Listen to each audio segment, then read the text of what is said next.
This episode is a tribute to icon Chris Jasper. We're broadcasting an original conversation from the I Am Indie Show hosted by Lamont Patterson and his guest, Chris Jasper. We hope that you enjoy the conversation just as much. Yeah, old school. That's what I'm talking about. Listen, this ain't for everybody. Some of y'all need to hear this. I know you're in the trenches fighting, but check it out. I'm gonna put it down like this so I can help the saints understand. Everything you're going through is all part of the master plan. Or what? You thought because you got saved everything was gonna be peaches and cream? You better wake up, son. Don't nothing come to a sleeper but a dream. Faith without works is dead. Read your Bible, you know what it says. He who don't work don't eat. Slackers don't get fed. Yeah, Jesus said he who puts his hand to the plow looks back the same ain't fit. Some of y'all ain't been in the trenches 5 minutes and you about ready to quit. I ain't mad at you, I'm just hitting you with the real. If you died for me and I was still tripping, now how you think that make you feel? Check this out, deep game, this here's deep. Some of y'all ain't sowing nothing but you started trying to reach. But unto him who is able to position faultless by his glory.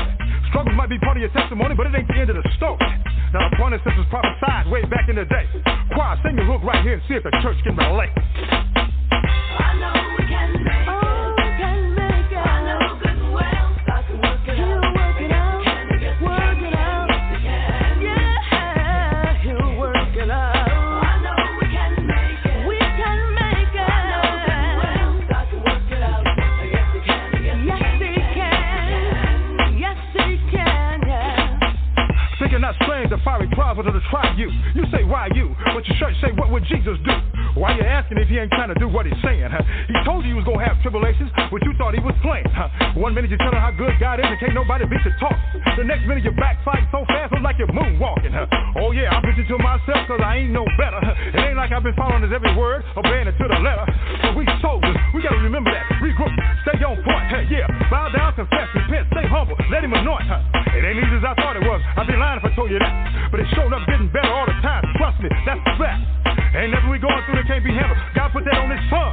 Like they say, you can shout now if you want to, because the battle's already won. So while you're going through the valley, don't even trip. You're going to be on top. Choir, sing the hook line one more again. This time you don't stop. I know we can make it. We can make it. I know good and well. I can work it out. Yes, he can. Yes, he can. He'll work it out. We can make it. I know we can make it. I know good and well. I can work it out. Yes, he can.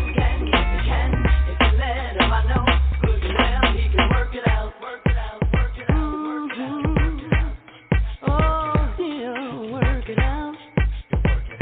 Oh, I know we can make it. We can make it. I can work it out. Yes, he can. Yes, he can. He's gonna work it out for me. If you let him, I know good and well he can work it out. Blessed are the poor. Yes, he can. Yes, he can. Yes, he can. Blessed are those who mourn. Yes, he can. Yes, he can. Yes, he can. Blessed are the meek. Yes, he can. Yes, he can. Yes, he can. Blessed are those who hunger and thirst after righteousness. I know we can make it. I know good and well. I can work it out. Yes, he can. Yes, he can.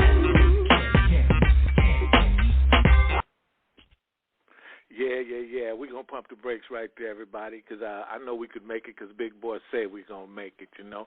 It's my belief, and I hope it is yours, too, that he's going to help us find our way through this thing.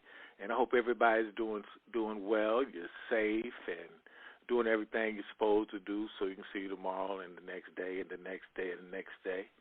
But anyway, this is your host, Lamont Patterson, and you are listening to I Am Indie. And as usual, we got a dynamic show lined up for you. Got a very, very, very special guest. I know everybody in my age bracket and the ones that aren't in my age bracket know about this young man, a very talented musician, songwriter. And if you know anything about the Isley Brothers, you should know something about Chris Jasper. And if you don't know, you will know, you know, because that's what this is all about today, you know what I mean? So sit back and let us bless your ears with some of Chris's new music and let him tell you about what's going on. Chris, are you with us? Yes, I am. Yeah, man. Thanks for having me with you. Glad to be man, thanks for joining us, man. You know, we haven't spoken in a minute. I'm glad you're here to be speaking with me. Yeah, man. You know, it's kind of crazy now, but you know, we're just staying here. We're staying close to home and doing everything we're supposed to do. So, you know, I would advise everybody else to do the same. You know, stay safe and stay strong. Yeah, man, hopefully, man, and you, first of all, man, we got to tell everybody to use common sense, man, because there's so many mixed messages out there. You know, one person tell you this, another person tell you that, but, you know, like Mama used to tell us, man, common sense is not common. Mhm. Yeah, that's true. You know, yeah, but yeah, you know, do the things that you know work. You know, stay safe, like I said, and this thing's gonna, you know, pass. It's gonna pass. And I just can't wait to get back to normal. You know. Okay, well, hey, look, I kind of hesitated for a moment, Chris. I'm like, okay, now what is the new normal going to be? No, not new normal. Just, you know, not having to camp out. You know. You know, back to you know, going down to the movies, to the restaurants, you know, and you know, doing the things we used to do. You know. Yeah, I understand, but you know, this has given us some time to self-reflect and to look at the things that we've been doing, things that we are doing, and the things that we want to do. So it has been giving us that opportunity. Mhm. Yeah. Definitely been giving us that opportunity. Well, let me tell my listeners a little bit about you. I'm sure you know the ones that don't know should know.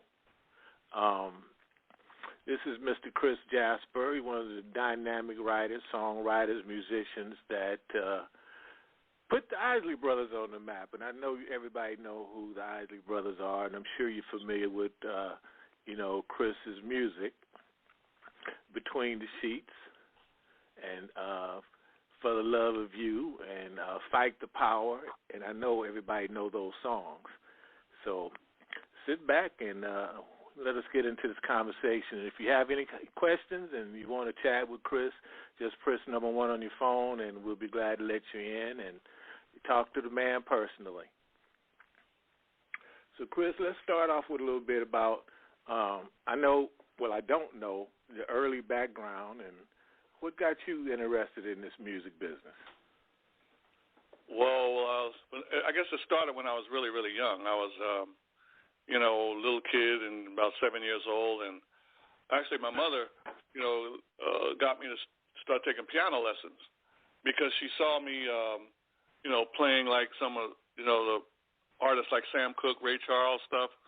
You know, I used to hear it on the radio, and I'd go to the piano and start trying to play it by ear. And she said, hey, you have a good ear for music. You got to, you know, learn how to read music.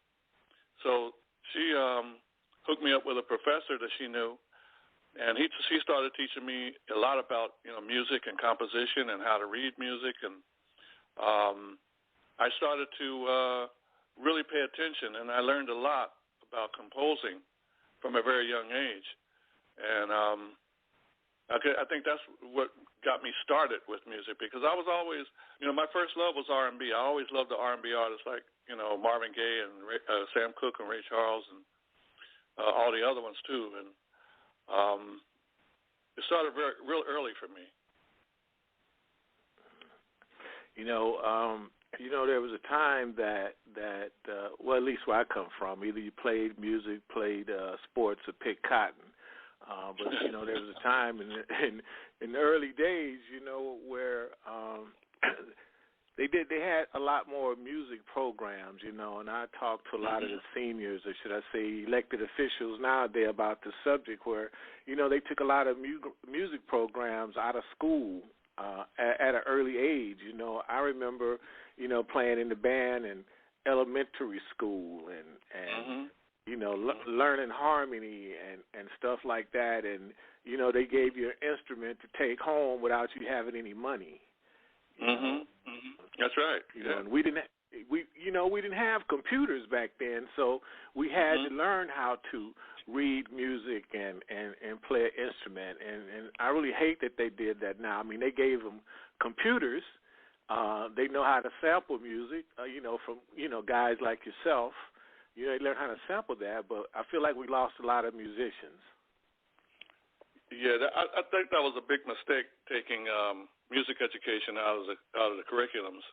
I mean, there's even been studies done that show that when people can read music, it helps them learn in other ways too. It's almost like learning another language, and it's really good for your mind, even if you don't, choose music for a career. It's good to learn how to, play an instrument. I remember coming up, there was always a piano in a person's house I went to, or apartment, and somebody in their family could play the piano, and it was part of the culture, that learning an instrument was part of the culture. And I think we've gotten away from that, and it's too bad, because all of the songs that, like came out, during the 50s, 60s, and 70s, and 80s, a lot of those musicians were trained, like I was, especially the arrangers and the composers.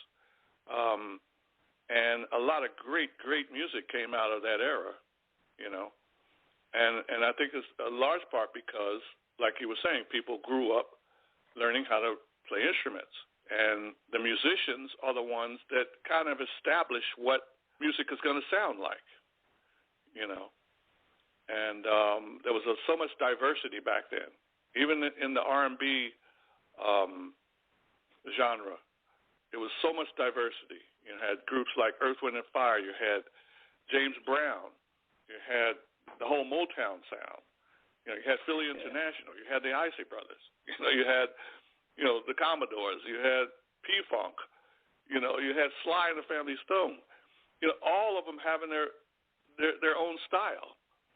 And I'm sure it's because, they were musicians, and it really blessed us with great music. Yeah,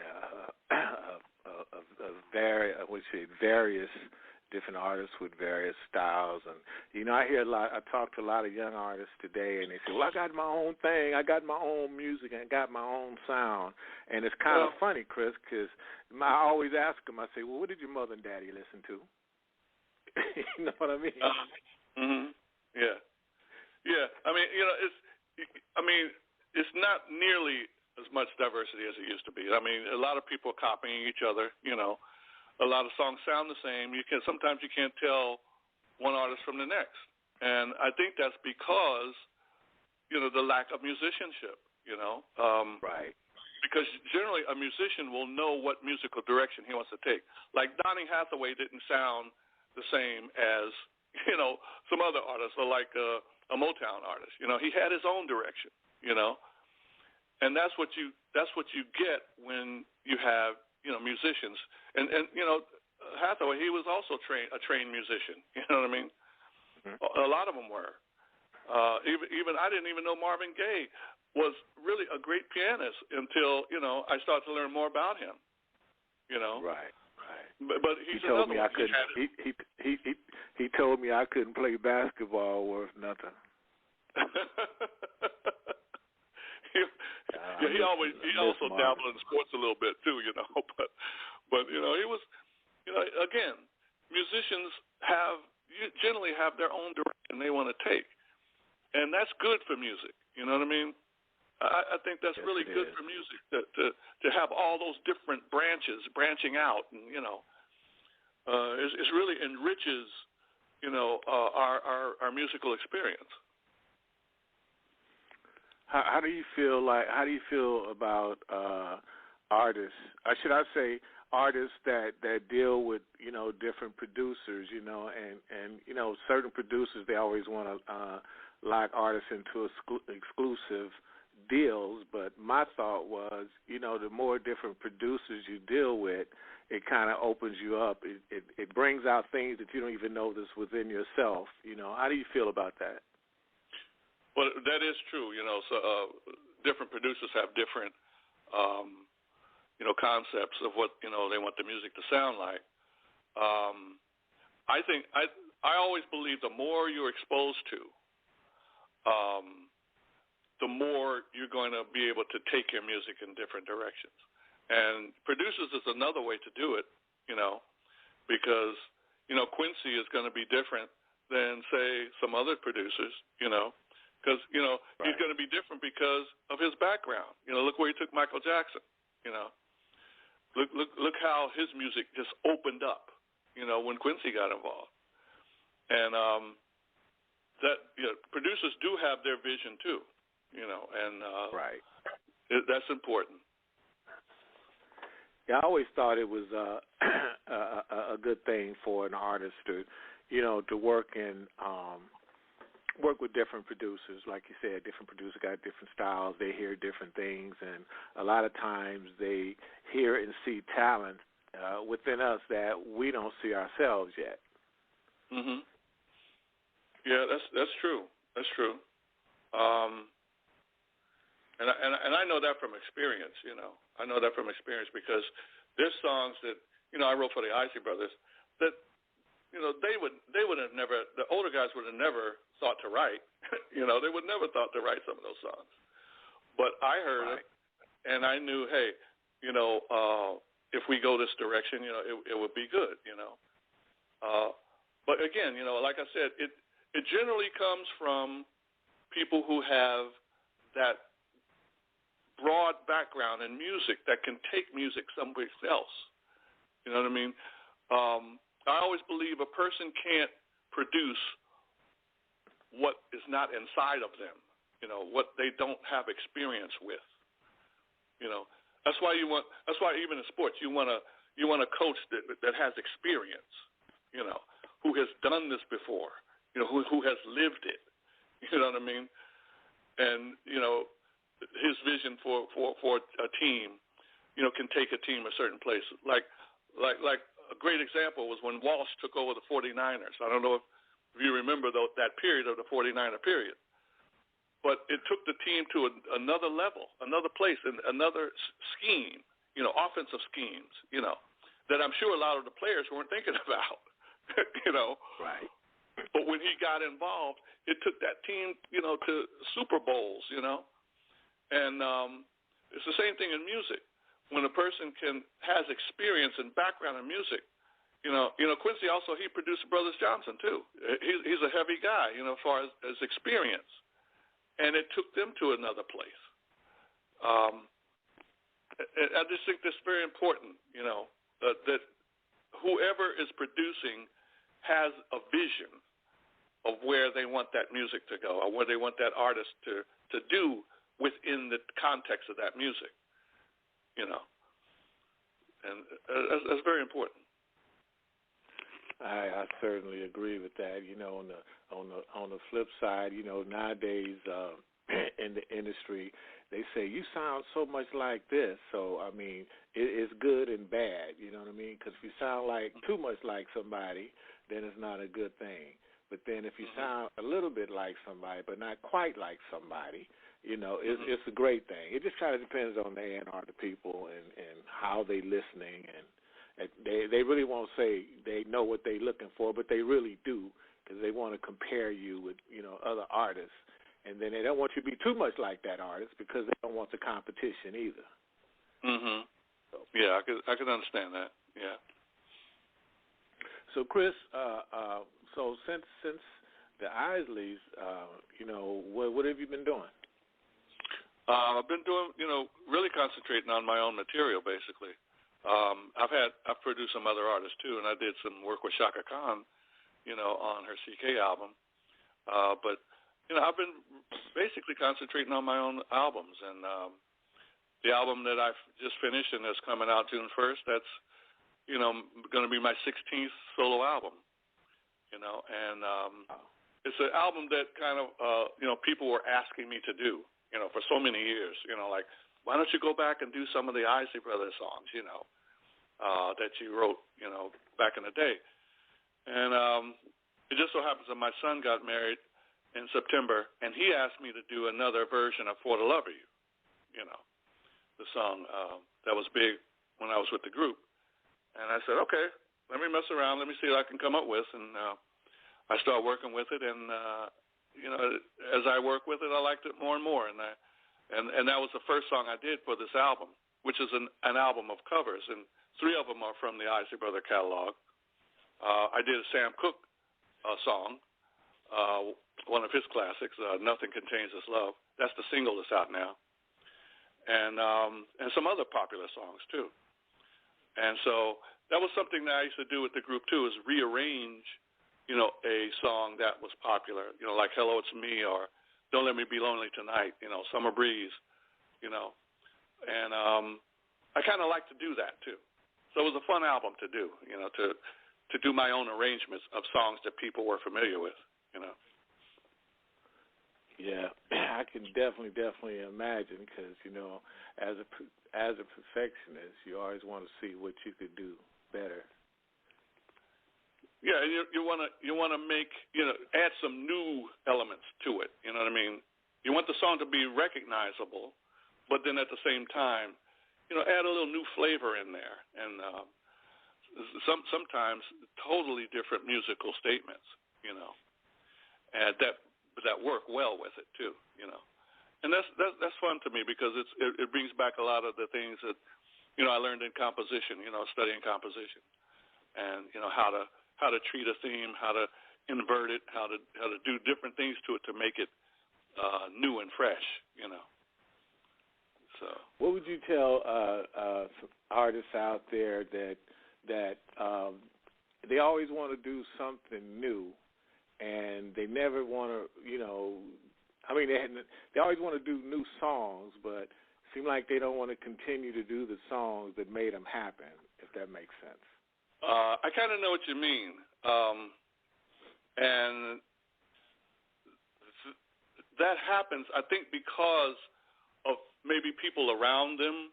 Sometimes a label will be, pushing an artist in a certain direction, or, someone close to them can be saying, hey, well, I think you can do this as well,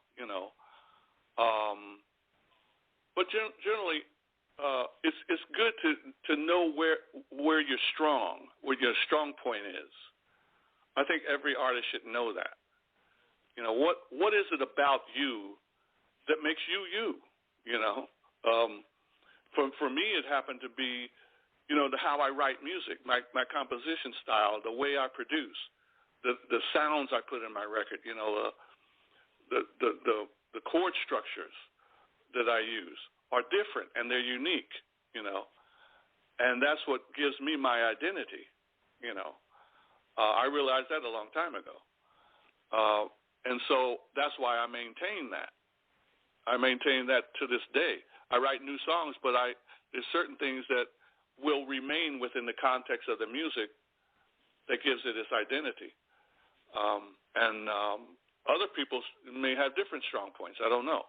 But that's one thing you have to realize, is what am I really, really good at, and what is it that people really, really appreciate about what I do?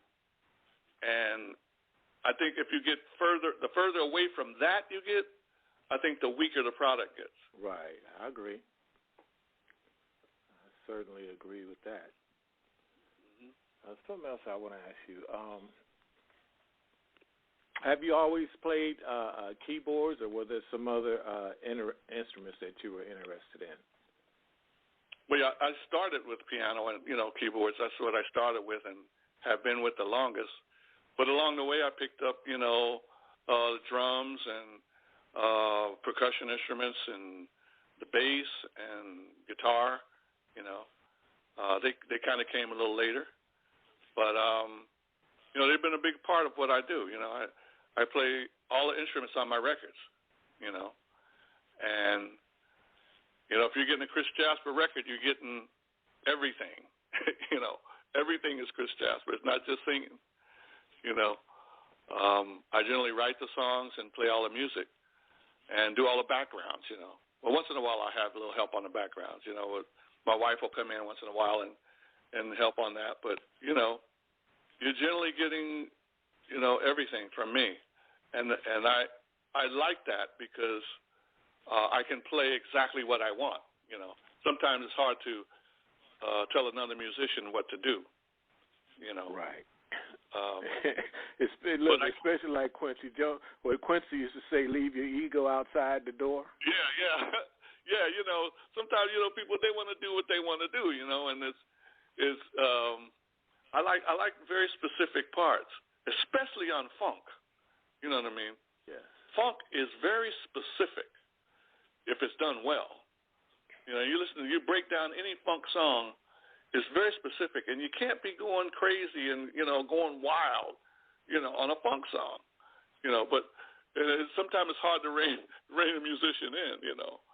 Right, they don't want to stay in the pocket. Huh? Stay in the pocket, man. Play this part right here. You know what I mean? And sometimes it's hard to get them to do that, or it's hard to get them to feel what the part is doing. You know, sometimes people can play the exact same notes, but don't have the right feel. You know, and it doesn't sound the same. You know, which makes the difference between, say, a band that recorded a song and then you hear a cover band do it, right? And it doesn't sound the same, you know. And that's sometimes it's because they're not playing the right parts, but sometimes they're playing the right part, but not with the right feeling, you know, touch. You know, funk is a very touch-sensitive thing too, especially when you talk about keyboards and guitar and bass. You know, I was going to ask you, what about a cover band that actually can play the song better than the original? That rarely happens. Very rarely happens. I mean, because, you know, I'll go to play sometimes and I'll hear live bands and, you know, they'll play the song and I said, that's good, you know, but you know, it's not like the record though. You know, it's not like Earth, Wind & Fire played it. You know what I mean? Right. Right. You know what I'm saying? Sometimes they come close. I very rarely hear a band play it better than the original. I haven't heard that. Maybe that happens, but you know. Well, I mean, that's why they came up with karaoke too, man. I mean, you can sit up there and study it for 50 weeks, you know, and you should be kind of good. You didn't played it and heard it a long time. You remember back in the day when we was in the studio when we was dealing with the 24-track machines, and you could just punch in and punch out. You know what I mean? Oh yeah, the big tape, the 2-inch. Yeah. Yep, the 2-inch. The 2-inch reel. I don't want to date myself, but I still have one. Yeah, man. I mean, I have to say, you got some nice sounds. You know, nice sounds from the tape. You know, from the analog tape. I mean, it sounds good. You know, it's just harder to work with. You know, it's a lot more involved. But I don't know. I always thought, like said, I thought the 2-inch tape, you know, we had those little nuances, like you could hear your fingers on the strings, or you could hear artists take a breath. Sometimes, to me, the digital stuff now is like a hospital. It's too clean. You know what I mean? It's just too clean. What you mean. If that makes sense. Yeah, I know what you mean. Yeah, it had more of a punch to it too. You know, the analog. You know, it was just. I don't know if it's something I got used to, but when I hear it, I say I can hear a difference. You know. Yeah. There is a difference. You're on point with that. Yeah, you're on point with that, because to me the analog sound, you know, like a lot of the old school cats, they used to say that it was fatter. Yeah. It was fatter. Mhm. And I know a lot of the artists probably listen to this. They don't. What is he talking about, fatter? They probably don't know what that means. I know, but it just sounds like the range, the dynamics of the song. Of the music. You know, the keys, the bass. You know, the horns. You know, like you know, the horny horns brought to the table. I mean, the sound was just fatter. You know, you could resonate. It has a whole different. There's punch to it, like you said. It just has a whole other thing with it. Yeah, it's different. It definitely is. Yeah, definitely. I love that. But listen, for those just joining the show, got Mr. Chris Jasper. talking to us about his music, his career. He's bringing us up to date about what he's been doing, what's going on. If you'd like to join the conversation, just press number 1. You don't have to be afraid. You know, he's not going to bite you. You know, just you might keep your mask on, but it'll be okay. Well, Chris, look, we got For the Love of You queued up, man. So we're going to let our listeners put their ear on this. Okay. And we could chop it up some more, though. Hey, everybody, you know what I like to say. You know, let the windows down, turn the air conditioner up, and put your ears on this. This is For the Love of You, Mr. Chris Jasper.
every night.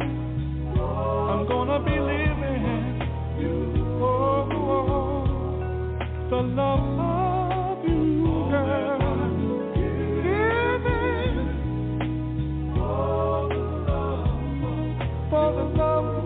for the love of you, yeah.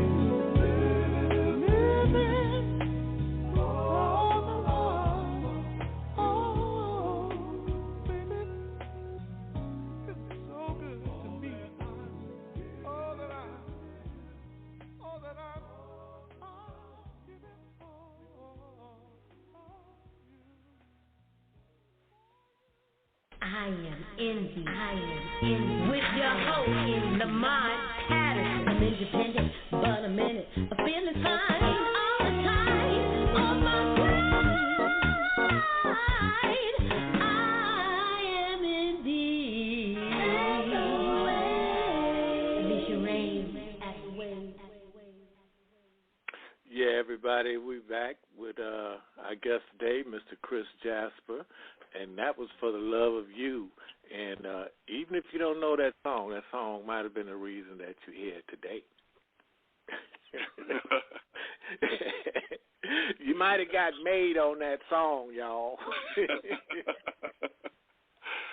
Yeah, I've heard those charges before. Well, hey, look, you guilty, man, because they don't make them like that no more. You know what I mean? Hey, look, you didn't really have to know how to dance. You just knew how to go from side to side and stop in the middle a little bit. Well, see, and that's the new arrangement. I slowed it down. You know, I don't know if people remember the slow dance, you know, the slow drag, you know, but put it in a little different tempo, a little different mood, you know. But, you know, we know what that's about. Oh, yes, we do. That's why I said they may not know, but that might be the reason they're here. They need to go ask their mama, ask their daddy, ask their uncle, their cousin or somebody. You know. Yeah, man. Yeah. I definitely love the vocals, man, and the production was fantastic on that. Oh, thank you. Yeah, I thought I would give the backgrounds a little more, you know, to do in this particular version, you know, and kind of worked out really good. Yeah, it did. It definitely did, man. Definitely. I like that song, and it definitely have your name all on it. If they look, they don't. You know how that's amazing too, because like when you talked about a little bit earlier, Motown, you know, Philadelphia International, you know, Stax, some of the you know, older labels. You even if you didn't know the artist per se, you knew the sound. You know what I mean? Yes. You knew the sound, and that's what I'm hearing now. You know, even they don't remember your name right off. You know, they know your sound because your sound is distinctive. Right. That's what I was going for. You know, I wanted to create that, and because I know when people can identify something, you know, they're more apt to pay attention to it. You know. Like I remember when I used to hear the Motown songs, I knew it was Motown as soon as it came out, you know, and then I would start listening to it, you know, say, hey, you know, well, who's doing that, you know, what, and get into the other part. But I knew right away it was a Motown song, you know. So I was going for that, trying to create a sound, you know. Well, you definitely accomplished. You definitely got that. Your name. So I see your name is all on it. That's your brand. You know, and that's a great thing. You know, you mentioned earlier we was talking about a feel and the soul and what's in a song, and I think that's what formulates the gift in the artist. Yeah. I mean, I had an interview earlier today, and I was saying that you know, in a song, it's almost like you're an actor. You know, you have to portray what the songwriter's intent was. And I think the better you do that, you know, the better performances you're going to have, you know. Well, that's like a lot of blues singers. The reason they were so good at singing blues is because they experienced a lot of things that they were singing about. Exactly. Would you agree? Exactly. Yeah, and then they bring it out and they make you feel it. You know what I mean? Yeah. And that's the thing. Yes. You know, the listener has to feel, you know, what you're trying to portray. You know, and the better you do that, the better, you know, the reaction's going to be. I think that's what's missing a lot in today's music. We're lacking the feel of the soul. You know, is just, I'm not going to say just noise, but it's lacking its feel because, you know, how we were when we came up. I mean, couple minutes in the song, when, you know, once they set the groove, I mean, you felt that song. I mean, they had you because it got that feel. You know what I mean? Oh, and, yeah. And if it don't feel good, you could care less about what the lyrics are. Oh, right, exactly. And I've always said, if you don't have a track, if that track is not singing by itself and it's not moving you by itself, then you got to start over. You know, it's no way you're gonna be able to communicate something without that music being right. You know, and I found that with every single hit record that I've ever had, is that the music by itself it'll move you by itself.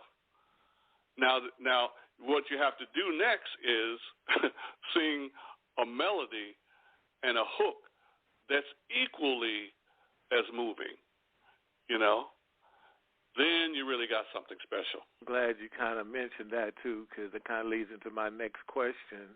I mean, every you know, musician or songwriter have a different way that they, you know, put a pen to paper or, you know, their ideas on a track.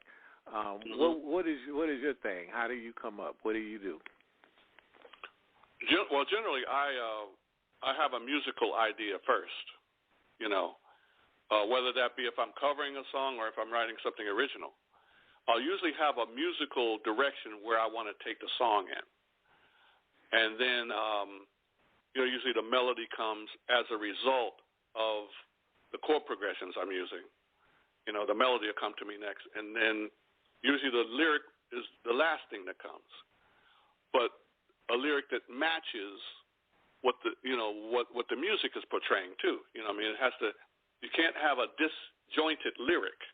You know, that's not going to work. You know, so that's kind of the order that most songs come to me in. There's been some exceptions, you know, but for the most part, you know, the most majority is, you know, chord progression, melody, and then lyric. As a multi-instrumentalist, I mean, do you find yourself, I mean, do you use your keys or your guitar? Or Well, see, I wrote Caravan of Love on guitar. Caravan of Love I wrote on guitar. But most songs, most of the other ones on keyboards for sure. You know, maybe some funk stuff I've, you know, had guitar first. Like Showdown, I wrote that on guitar. But most of the time I'm on the keys, you know, writing. If there's one thing that you could tell another artist out there that's listening to this show, I mean, some advice in terms of songwriting, what would you advise them to do? How would you advise them to approach it? Well, write what you honestly feel. That's number one. Don't try to, you know, copy somebody else. Be honest with your material, because the more honest it is, the more effective it is. That's what I find. And also get feedback from people. You know, people that will be honest with you. You know, they give you the feedback, because that's important too. Because music, you're communicating, you know, with the audience.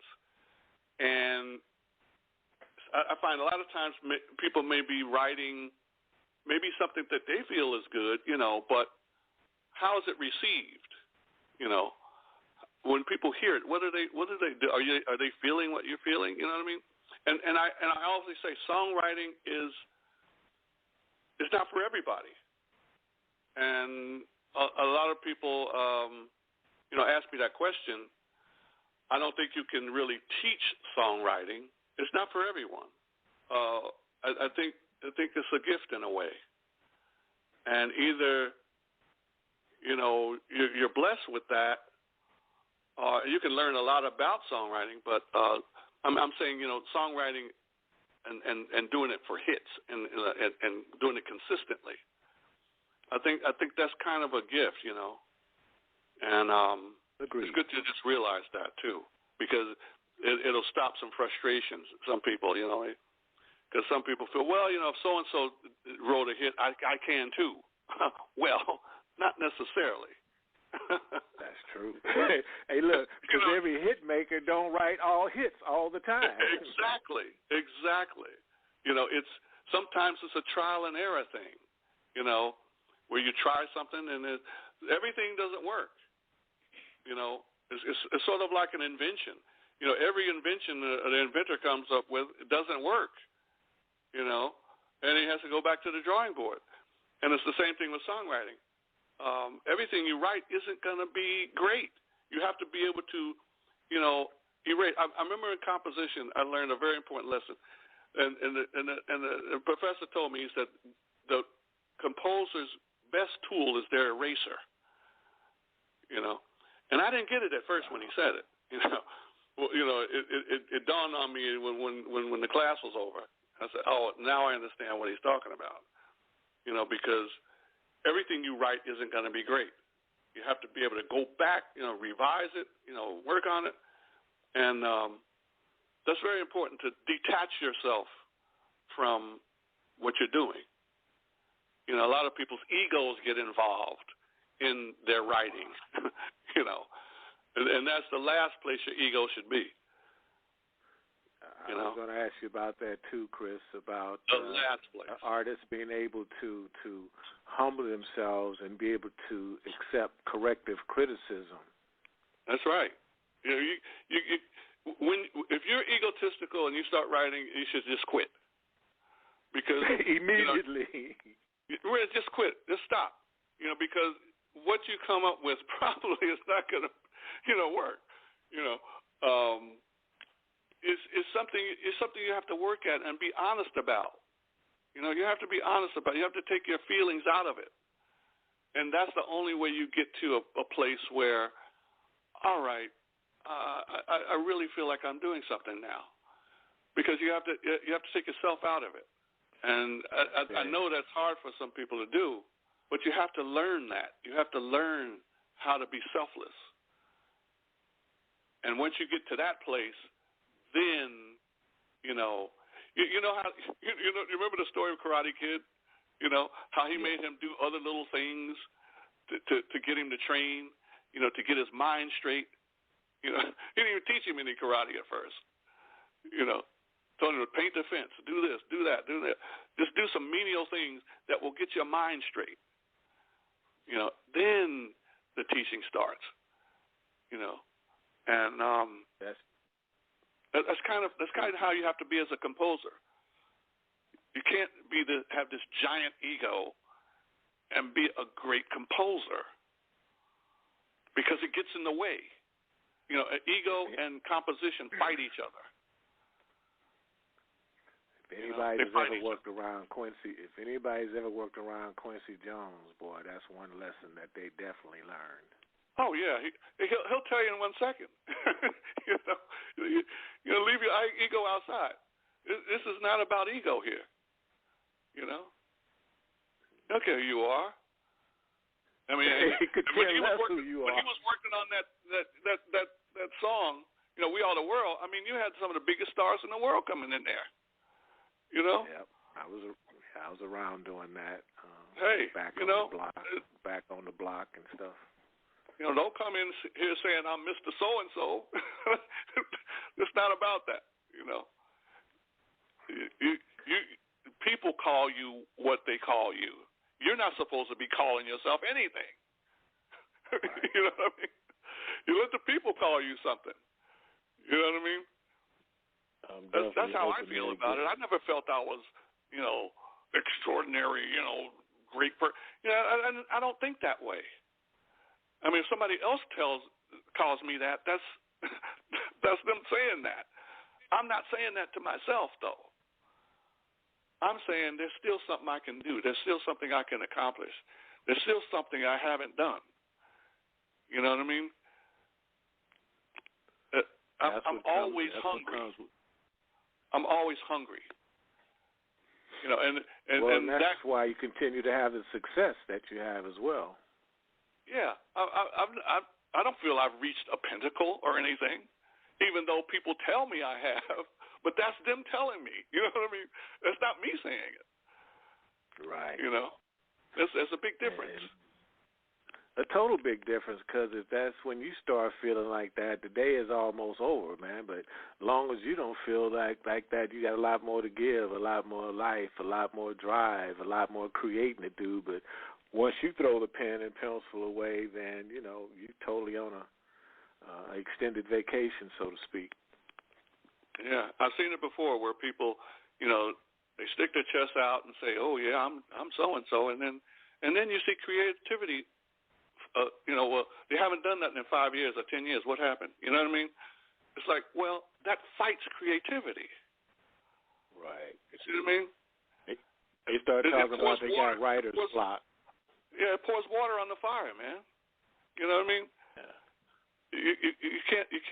You can't be like that and continue to be consistent and creative. You can't.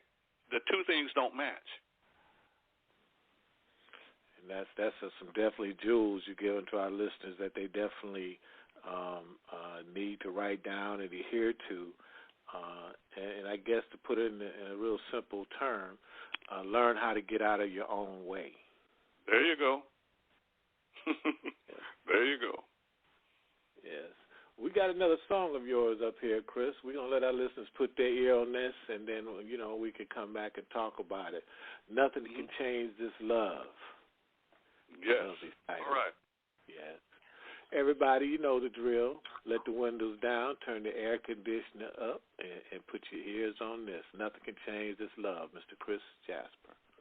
If I could go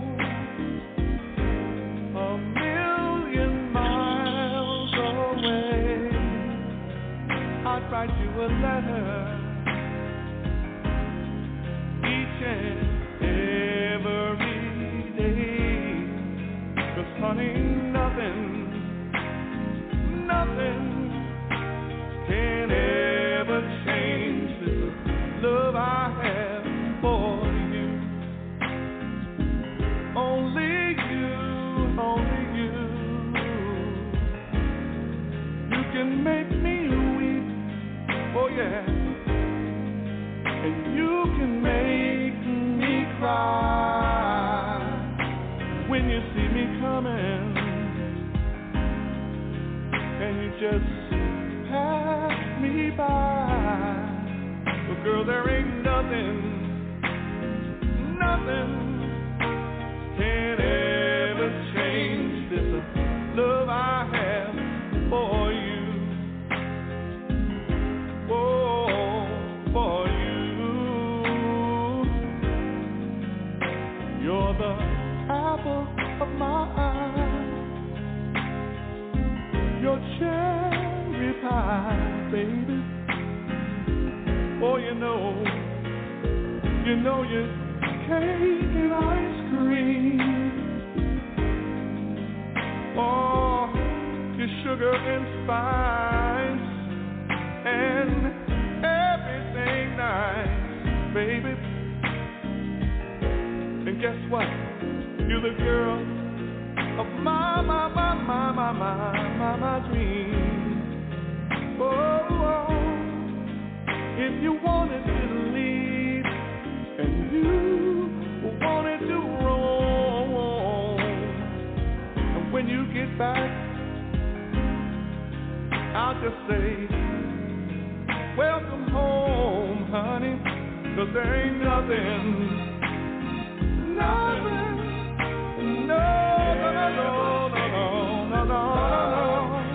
You know there ain't nothing, no. Everything's my love for you, baby. Nothing.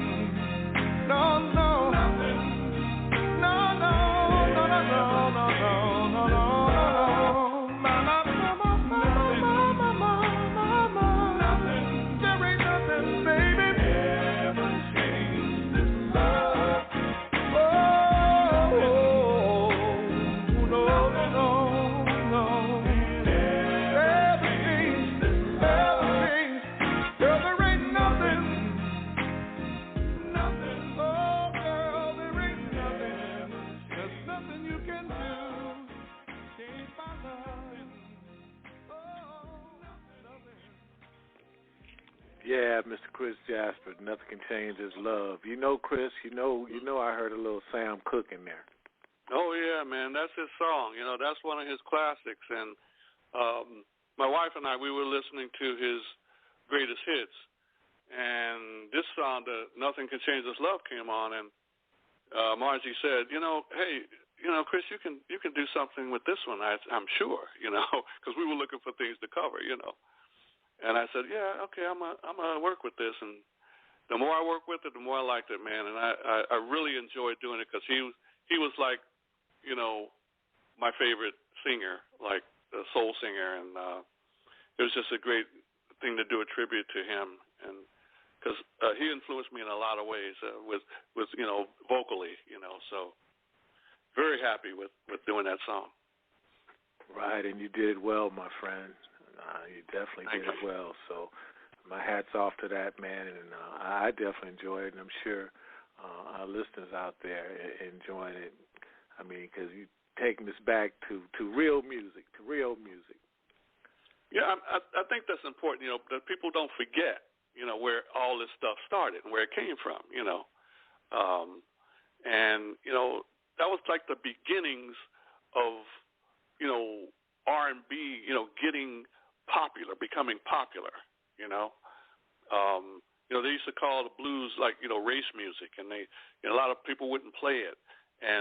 But when Sam came along, the stuff he was doing was really, really, really different, And he had a style that, everybody started to accept, He crossed over, and he was doing great things. And I just don't want people to forget that, because R&B is like, one of the jewels of this country, That's true. And we can't forget it. We can't forget it, You're man. absolutely right. Chris, You know what I'm let saying? me jump in here, man. Yes. Let me jump in here, man, 'cause we got down to the minute and a half, man. The show flies when you're having fun and great conversation. But I want you to tell our listeners how to get in touch with you, how to get your music, and where they can get it at. Oh, sure. Yeah, just go to chrisjasper.com, and then that'll take you to all the different places where you can get the music. All of my albums are on there. Facebook is on there, everything. chrisjasper.com. Right, man. I definitely enjoyed kicking it with you again, man. You're welcome to come back anytime, man, because, I love to talk to real musicians, songwriters, and just all-around great people, man. I definitely enjoyed the show and this time with you, man. I enjoyed being on with you, man, and thank you, and thanks to the fans always. Thanks to all the listeners and people that follow my career, man. I'm very thankful. Yes, and you be safe out there. And for all our listeners, this show will be available worldwide in about 2 minutes, so you don't have no excuse if you missed any part of it.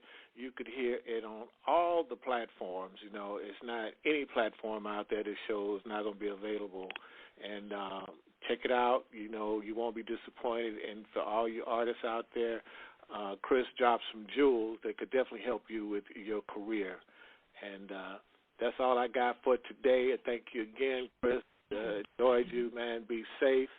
And for all our listeners, we'll be back next week, same time. And again, we appreciate you. Be safe out there, and be safe and good to others. All right. Thanks a lot. All right. Talk to you later, my friend. Okay. Great show, everyone. So definitely check it out from the beginning. You definitely won't be disappointed. Oh, man, the music just blew me away. I'm so excited. Guess what? Your time is up. Guess what? Your time is up. Guess what? Your time is up. Guess what? Your time is up. Guess what? Your kingdom. Guess what? Your time is up.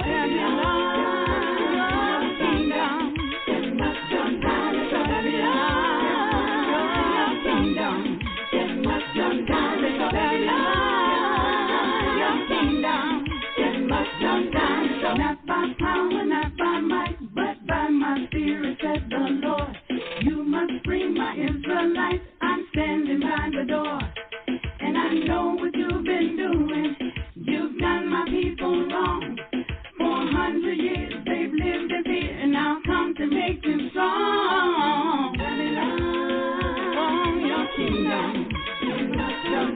Your kingdom, it must come down. Your kingdom, it must come down. Your kingdom, it must come down. On this rock I build my church. All power belongs to me. Where were you when I hung the stars? Oh Satan, you've got to flee. I split the Red Sea open, turned water into wine. Made the dumb to talk and the lame to walk, and gave eyesight to the blind. Your kingdom, it must come down. Your kingdom, it must come down. Your kingdom, it must come down. Your kingdom, it must come down. Guess what? Your time is up. Guess what? Your time is up. I said your time is up. I said your time is up. I said your time is up. I said your time is up. I said your time is up. I said your time is up. I said your time is up. I said your time is up. Babylon, your kingdom, it must come down. Babylon, your kingdom, it must come down. Babylon, your kingdom, it must come down. Babylon, your kingdom, it must come down. This is the words of Yahweh. Yes, every word is true. I've fed the hungry multitude, and I'll do the same for you. I came to give you more life, and that abundantly. If you let your light shine, so every man can see. And Babylon, your kingdom, it must come down. Babylon, your kingdom, it must come down. Babylon, your kingdom, it must come down. Babylon, your kingdom, it must come down. So, guess what? Your time is up. Talking about your power. Guess what? Your time is up. You can't stop your power. Guess what? Your time is up. Talking about your power. Guess what? Your time is up. You can't stop your power. Guess what? Your time is up. Babylon, your kingdom, it must come down. Babylon, oh, your kingdom, it must come down. Babylon, your kingdom, it must come down. Babylon, oh, your kingdom, it must come down. Babylon.